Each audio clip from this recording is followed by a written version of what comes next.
우리는 새생명 전도 축제를 준비하며 계속해서 성경이 말하는 전도에 대해서 배우고 있습니다. 전도는 성령님의 역사입니다. 성령님께서 일하시는 구원의 역사에 우리가 전도자로, 전달자로 쓰임 받는 것입니다. 이 사실을 알고 내가 성령님께 쓰임 받는 전도자, 또 전달자라는 확실한 믿음을 가지고 있으면 전도가 어렵거나 부담되지 않게 됩니다. 그 확실한 믿음이 있으면 전도가 힘들거나 부담되지 않고 쉽고 행복해집니다. 그럼 성령의 능력으로 하는 쉽고 행복한 전도는 어떻게 하면 가능할까요? 오늘 본문 말씀인 사도행전 1장 8절의 말씀을 통해 오늘 이 시간에 함께 배워보도록 하겠습니다. 오늘 본문 말씀은 예수님께서 이 땅에 하신 마지막 말씀입니다. 부활하신 예수님께서 이 말씀을 마치신 후에 승천하셨습니다. 예수님의 마지막 말씀이라면 얼마나 중요할지 우리 모두는 그 중요성을 잘 알고 있습니다. 우리 함께 읽어보겠습니다. 내 증인이 되라. 아멘. 이 말씀은 예수님을 믿는 모든 그리스도인에게 하신 예수님의 지상 명령이며 우리의 정체성이며 우리의 삶의 이유입니다. 증인은 자신이 직접 목격한 사건에 대해서 증언하기 위하여 부름을 받은 사람을 말합니다. 성경에서는 땅을 사고 팔고 결혼할 때 혹은 재판할 때 그리고 언약을 체결할 때 증인을 필요로 했습니다. 증거의 진실성을 확보하기 위해 법적 시시비비를 가릴 때에는 반드시 두세 명의 증인이 요구되었습니다. 특별히 신약 성경에서는 복음의 진리, 특히 예수 그리스도의 십자가의 죽음과 부활을 증거하는 사람을 증인이라고 지칭합니다. 특히 사도들은 자신을 복음의 증인이라고 생각했습니다. 자신들을 복음의 증인이라고 부르기를 기뻐했습니다. 신약 성경에서 증인으로 번역된 헬라어 마르티스는 정보를 가진 자 혹은 지식을 전달하는 자라는 의미가 있는데, 성경에서는 그리스도의 십자가의 죽음과 부활에 대한 복된 소식, 즉 복음을 듣고 고백하고 증거하는 자, 이 의미가 증인이라는 이 단어에 사용되었는데, 이 헬라어 마르티스는 오늘날 순교자를 뜻하는 영어 마터의 어원이 됩니다. 사도들을 비롯한 초대교회 수많은 순교자는 예수님께서 맡기신 이 복음의 증인이라는 이 사명을 끝까지 감당하기 위해 자신의 생명조차 조금도 귀한 것으로 여기지 않았습니다. 그 복음을 끝까지 전하고 그 증인된 삶을 살기 위해 자신의 생명을 기꺼이 하나님께 드린 것입니다. 증인들의 신앙 고백과 전도와 이 선교의 삶을 통해서 세상의 수많은 사람이 하나님의 구원 역사에 참여할 수 있게 된 것입니다. 이 놀라운 구원 역사가 가능했던 이유는 전적으로 성령님의 일하심 때문입니다. 죄인이 증인으로 변화되는 것도, 사도들과 성도들이 복음을 전하다가 순교할 수 있는 것도 모두 성령님의 일하심 때문입니다. 성령님의 역사가 아니고서는 죄인이 증인으로 변화되는 것은 불가능합니다. 가장 귀한 자기의 생명을 바쳐서 하나님 나라의 복음을 전하는 것도 역시 불가능합니다. 성령님의 일하심, 그것이 아니고서는 이 모든 것이 불가능합니다. 그렇기에 우리는 복음의 증인이 되기 위해서 반드시 선행되어야 하는 준비 과정을 거쳐야 합니다. 어떤 준비가 필요한지 예수님께서는 오늘의 본문 말씀인 사도행전 1장 8절의 말씀을 통해 우리에게 복음을 전하기 전에 선행되어야 하는 그 과정, 그 준비가 무엇인지 분명하게 알려주십니다. 우리 사도행전 1장 8절의 말씀을 다시 한번 함께 읽도록 하겠습니다. 시작.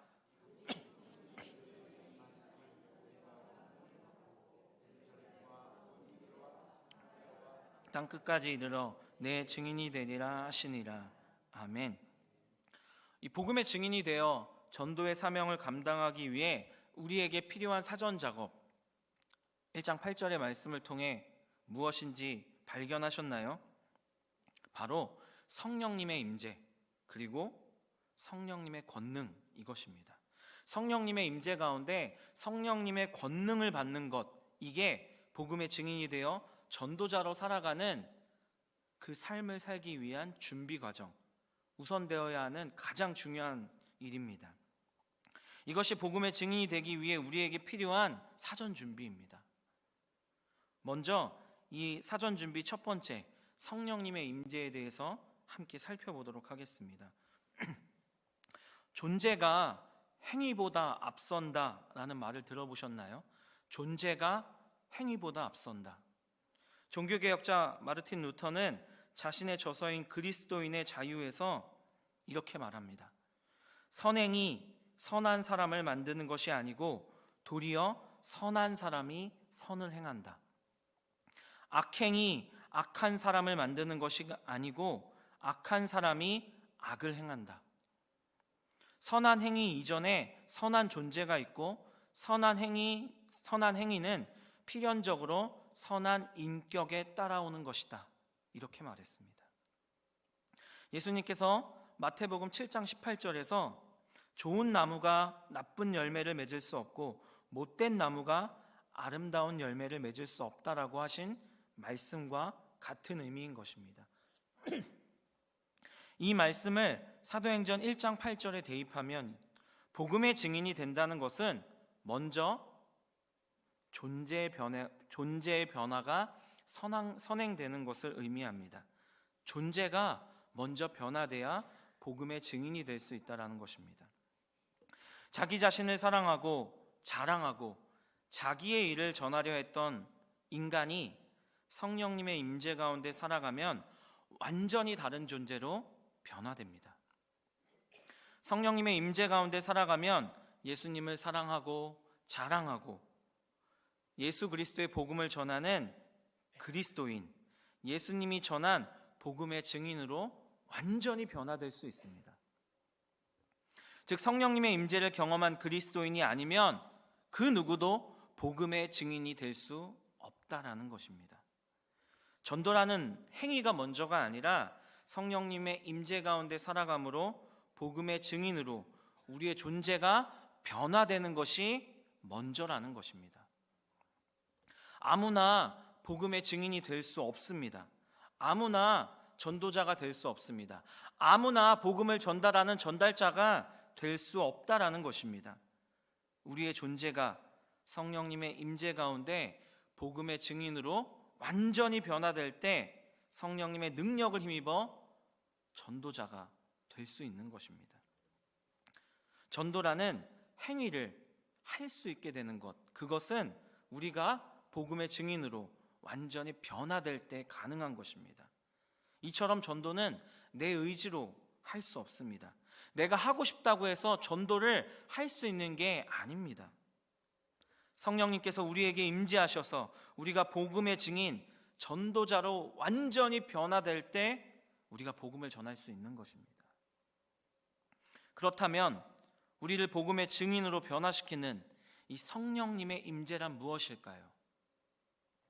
임재란 일반적으로 왕이나 황제가 그가 다스리는 지방 중 한 곳을 방문할 때 사용하는 공식적인 용어입니다. 성경에서는 하나님께서 인간과 함께 하심, 이것을 의미하는 신학적 개념이 임재입니다. 예수님께서는 승천하시면서 성령님을 너희에게 보내주시겠다고 약속하셨습니다. 이 약속하신 성령님께서 제자들에게 오심을 의미하는 것이 사도행전 1장 8절이 말하는 성령이 너희에게 임하시면 바로 이 말씀의 의미입니다. 그리고 그 성령님께서는 우리와 영원토록 함께 하시겠다고 말씀하셨습니다. 요한복음 14장 16절의 말씀을 함께 읽겠습니다. 시작. 내가 아버지께 구하겠으니 그가 또 다른 보혜사를 너희에게 주사 영원토록 너희와 함께 있게 하리니. 아멘.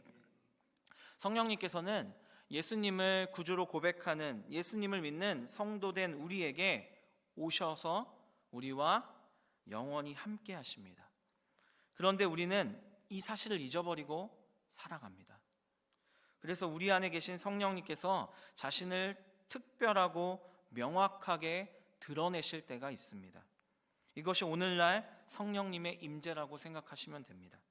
우리에게 죄가 생각나게 하셔서 회개하게 하시고, 말씀을 묵상할 때, 말씀을 들을 때 그 말씀에 담긴 하나님의 뜻을 깨닫게 하시고, 구원의 은혜를 기억하고 감사하게 하시며 우리의 갈 길을 인도하시고 기도하게 하셔서 죄와 싸워서 이길 수 있는 능력을 성령님께서 우리에게 주십니다. 이게 성령님의 임재입니다. 이런 나타내심으로 성령님께서 성도된 우리에게 내가 너와 언제나 함께 있다고 계속해서 우리의 삶 가운데 알려주십니다.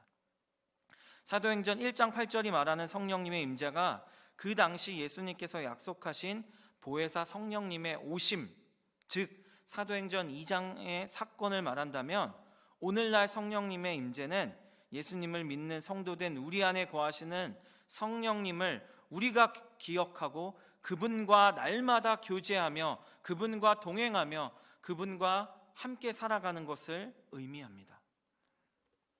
우리는 매 순간 성령님의 나타내심을 사모하며 성령님과 교제하며 함께 살아가야 합니다. 그렇다면 왜 성령님께서는 우리에게 임재하기를 원하실까요? 우리와 함께 살아가길 원하실까요? 사도행전을 보면 총 5번의 성령님의 임재에 대한 사건이 기록되어 있습니다. 이 5번의 사건의 공통점을 발견하면 성령님께서 우리에게 임재하시려는, 우리와 함께 살아가려고 하시는 그 이유를 발견할 수 있습니다. 성령님의 임재, 그 이유 중 가장 중요한 이유를 이 5번의 사건의 공통점을 통해 우리는 발견할 수 있습니다. 가장 먼저 사도행전 2장에 오순절 성령님의 임재 사건이 나오고, 이어서 성령님의 임재 사건은 4장에 베드로와 요한이 복음을 전하다가 잡혀간 뒤 노임을 받고 성도들과 기도할 때, 그리고 8장에서 빌립이 전도한 사마리아 지역으로 보냄을 받은 베드로와 요한이 안수할 때, 10장에서 백부장 고넬료의 집에서 베드로가 설교할 때, 19장에서 사도 바울이 에베소에서 만난 요한의 세례만 받은 제자들에게 안수할 때 성령님이 임재하셨다고 사도행전은 기록하고 있습니다. 사도행전에 나오는 5번의 성령님의 임재 사건, 이 사건들의 공통점은 무엇일까요? 2장과 4장은 성도들이 모여서 기도할 때 성령님이 임하셨습니다. 8장과 19장은 말씀을 듣고 믿은 자들을 위해 사도들이 성령님의 임재를 위해 안수할 때 성령님께서 임하셨습니다. 그리고 10장에서는 예수 그리스도의 복음에 대한 말씀이, 이 복음의 진리가 선포될 때 성령님께서 임하셨습니다. 특별하고 신비한 체험은 사도행전 2장의 사건 한 번뿐입니다. 대부분 성령님의 임재 사건은 기도하고 중보하고 말씀을 묵상하거나 복음을 전할 때 일어났습니다. 일상적인 신앙생활에서, 이 일상적인 신앙생활의 경험에서 성령님께서 성도들에게 임하신 것입니다. 그리고 5번의 사건 모두 아주 중요한 공통점이 있는데, 바로 복음 전파와 밀접한 관련이 있다는 것입니다. 복음을 전하기 위해 제자들을 성령님께서 준비시키거나 복음을 담대하게 전하고 있을 때나, 아니면 복음을 확증할 때 성령님께서 임재하셨다는 것입니다. 즉 제자들을 복음의 증인으로 세우시고 담대하게 복음을 전할 수 있게 하시고 그 복음의 진리를 확증하기 위해서 성령님께서 임하셨다는 것입니다. 이것을 우리는 이 사도행전의 구원의 역사를 통해 알 수 있습니다. 성령님께서 우리에게 임재하기를 원하시는 가장 중요한 이유, 그 이유가 바로 이것입니다. 우리를 복음의 증인으로 세우고 복음을 전하게 하시고 그 복음의 진리를 확실하게 증언하시기 위해 성령님께서 우리에게 임재하길 원하신다는 것입니다. 성령님의 임재는 많은 사람이 생각하는 특별하고 신비한 경험만을 의미하는 것이 아닙니다. 우리를 복음의 증인으로 세우기 위해 성령님께서 우리와 함께 하시고 우리를 지도하시고 인도하시는 삶의 모든 순간이 성령님의 임재 사건입니다. 여기서 우리는 확실한 진리를 발견하게 됩니다. 전도하기 위해 우리는 반드시 성령님의 임재 가운데 살아야 한다는 것입니다. 왜냐하면 전도는 성령님의 역사이고 성령님의 임재의 이유는 우리를 복음의 증인으로 세우고 복음이 전파되게 하고 복음을 확실하게 증언하기 위해 성령님께서 임재하시기 때문입니다. 이 성령님의 임재 없이는 전도는 불가능합니다. 우리는 매일 성령님이 나와 함께 하신다는 사실을 기억하고 매 순간 우리의 평범한 일상에서 성령님과 교제하기 위해 노력해야 합니다. 우리는 가장 먼저 기도해야 합니다.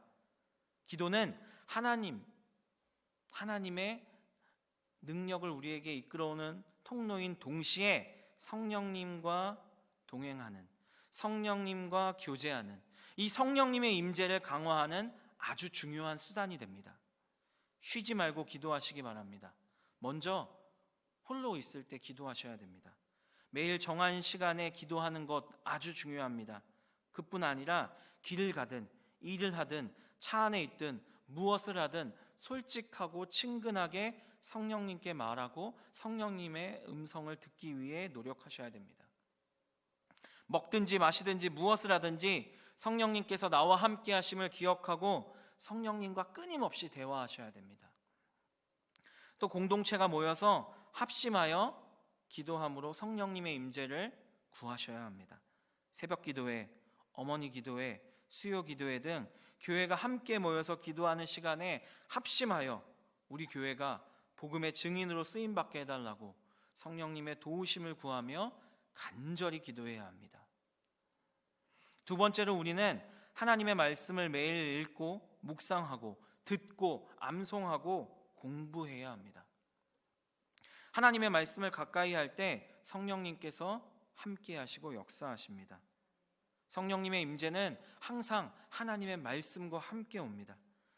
성경에 담긴 복음의 말씀을 우리가 읽고 묵상하고 듣고 암송하고 공부할 때 성령님께서 임재하셔서 그 하나님의 말씀의 진리를 깨닫게 하시고 믿어지게 하시고 확신을 주시고 말씀대로 살아갈 수 있는 힘과 용기를 주시고 말씀대로 살아갈 수 있는 방법을 알려주시고 그 말씀을 전하게 하십니다. 말씀을 가까이 하는 것이 곧 성령님의 임재 가운데 살아가는 방법입니다. 세 번째로 우리는 매 순간 삼위일체 하나님을 기억하고 살아야 합니다. 이 기억이 바로 성령님의 임재입니다. 사랑하는 성도 여러분, 하루에 얼마나 하나님 아버지를 기억하고 그 이름을 찬양하고 살아가고 계시나요? 하루에 얼마나 우리를 구원하신 예수님의 은혜를 기억하고 감사하고 계시는가요? 하루에 얼마나 내 안에 계신 성령님의 음성에 귀를 기울이시고 그 음성에 순종하기 위해 노력하고 계시는가요? 우리의 삶에서 삼위일체 하나님을 매 순간 기억하고 살기 위해 우리는 모든 노력을 기울여야 합니다. 매 순간 삼위일체 하나님을 기억해야 합니다. 그게 어렵다면 우리는 시간을 정해서 10분에 한 번씩, 30분에 한 번씩, 1시간에 한 번씩 의도적으로라도 삼위일체 하나님을 기억하기 위해 노력해야 합니다. 그래야 우리는 성령님의 임재 가운데 계속해서 살아갈 수 있습니다. 기도하고 말씀을 가까이 하고 삼위일체 하나님을 매 순간 기억하기 위해 노력한다면 우리는 성령님의 임재 안에서 계속해서 살아갈 수 있고 예수 그리스도의 복음의 증인으로 성령님의 인도하심을 따라 준비될 수 있습니다. 복음의 증인으로 전도자의 삶을 위한 준비 과정, 이것은 오직 성령님의 임재로 가능합니다. 우리는 이렇게 준비되어야 합니다. 또 우리에게 두 번째 준비가 필요합니다. 두 번째 준비는 성령님이 주시는 권능을 받는 것입니다. 우리가 성령님의 임재 안에 살고 있다면 성령님께서는 우리에게 예수 그리스도의 복음의 증인으로 담대하게 살아갈 수 있는, 하나님 나라의 복음을 담대하게 전할 수 있는 권능을 우리에게 주십니다. 권능이란 폭발적인 힘을 의미합니다. 효과적으로 권세를 행사하거나 일을 처리하는 능력, 성경에서는 주로 유한한 인간의 힘과는 결코 비교할 수 없는 하나님의 탁월하고 위대하신 능력을 가리키는 표현이 바로 권능입니다. 오직 성령님의 권능만이 복음이 전파되게 하고 죄를 회개하게 하며 구원의 역사가 일어나게 합니다. 전도는 성령님의 권능을 힘입어 하는 것입니다. 인간의 지혜와 인간의 경험과 인간의 능력으로 하는 것이 결코 아닙니다. 성령님이 우리에게 빌려주시는, 성령님이 우리에게 허락하시는 이 권능만이 우리가 복음의 증인으로서 효과적으로 복음을 전할 수 있게 해줍니다. 성령님의 권능을 받은 제자들은 완전히 다른 사람이 되었습니다. 별 볼 일 없고 배운 거 없는 매우 평범한 사람이며 죽음이 두려워 예수님을 버리고 부인했던 제자들이 성령님의 권능을 받자 불과 며칠 사이에 죽음을 두려워하지 않고 담대하게 말하며 큰 능력을 행하는 제자들로 완전히 변화되었습니다. 이 변화된 모습을 보고 사람들은 매우 놀라워했습니다. 예수님을 부인하던 베드로는 가장 앞에 서서 예수님을 담대하게 전하는 예수님의 증인이 되었습니다. 이런 극적인 변화는 오직 성령님의 권능으로 가능한 것입니다. 성령님께서 제자들에게 세상이 줄 수 없는 평안과 용기를 주셨습니다. 구원의 확신을 주셨습니다. 성경의 지식과 입술의 능력을 주셨습니다. 그리고 각종 기적과 이적을 행할 능력을 주셨고 그들을 통해 세상에 표적이 나타나게 하셨습니다.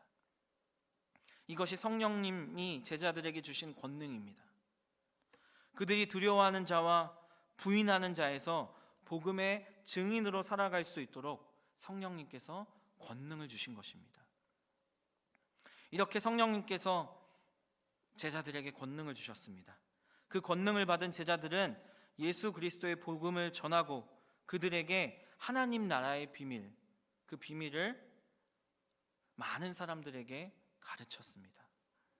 예루살렘뿐만 아니라 사마리아와 세계 곳곳으로 성령님의 인도하심을 따라 나아가서 예수 그리스도가 전한 이 복음의 증인으로 살다가 순교했습니다. 제자들이 이런 삶을 살 수 있었던 것은 그들이 잘나서, 그들이 뛰어나서가 아니라 오직 성령님이 주신 권능 때문입니다. 성령님의 권능은 우리가 생각하는 특별한 은사와 기적만을 말하는 것이 아닙니다. 성령님의 권능이 임하시면 우리는 신비한 체험만을 생각합니다. 그런데 아닙니다. 성령님의 권능은 복음의 증인이 되어 전도하는 능력입니다.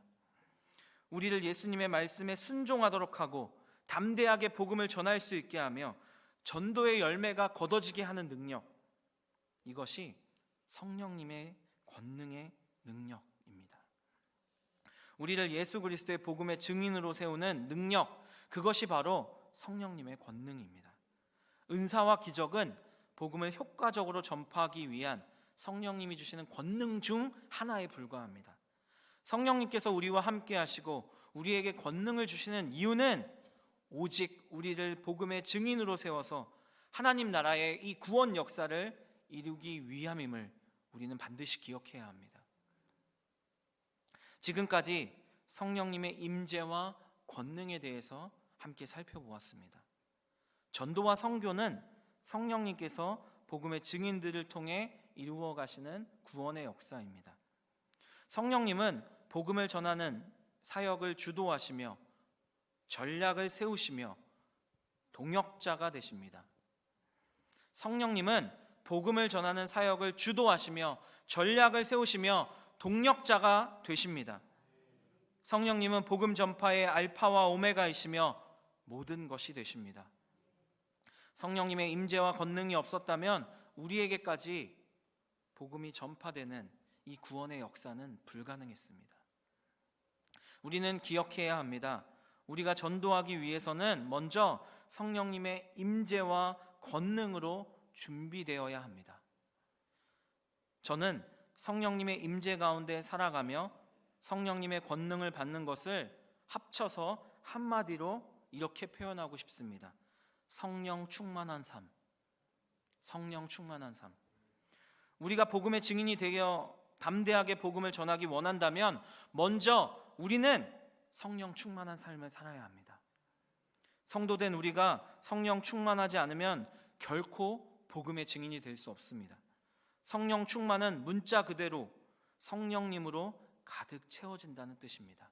우리의 삶의 모든 순간이 성령님의 충만함으로 채워져야 합니다.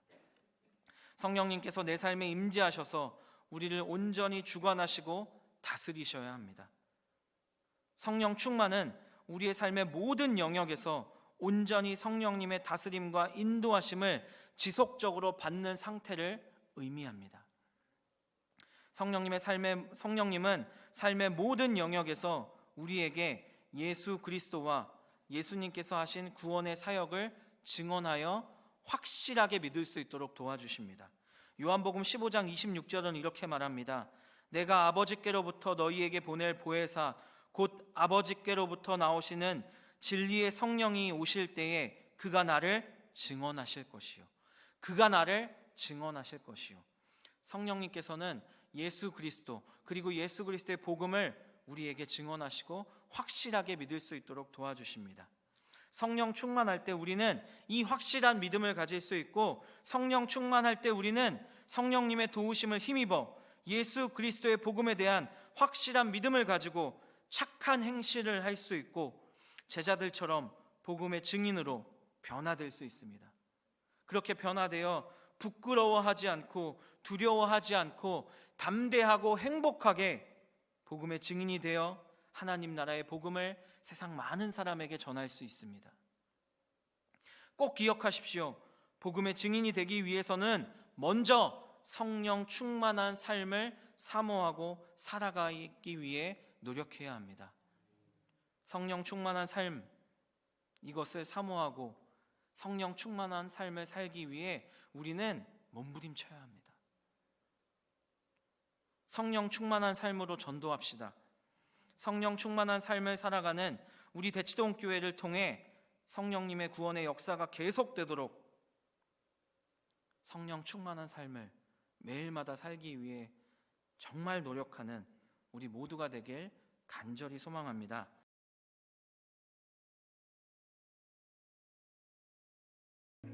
지금은 우리의 삶의 유일한 이유가 되시는 우리 주 예수 그리스도의 은혜와 우리를 너무나 사랑하셔서 자기 아들을 버리고 우리를 구원하신 하나님 아버지의 놀라운 사랑과 우리를 복음의 증인으로 세우시는 성령님의 교통하심이 성령 충만한 전도자의 삶을 살기로 다짐하는 여기에 머리 숙인 모든 복음의 증인들에게, 그리고 준비되고 있는 새생명 전도축제와 내일 드려지는 모든 주일 예배 가운데 함께 하시길 간절히 축원합니다.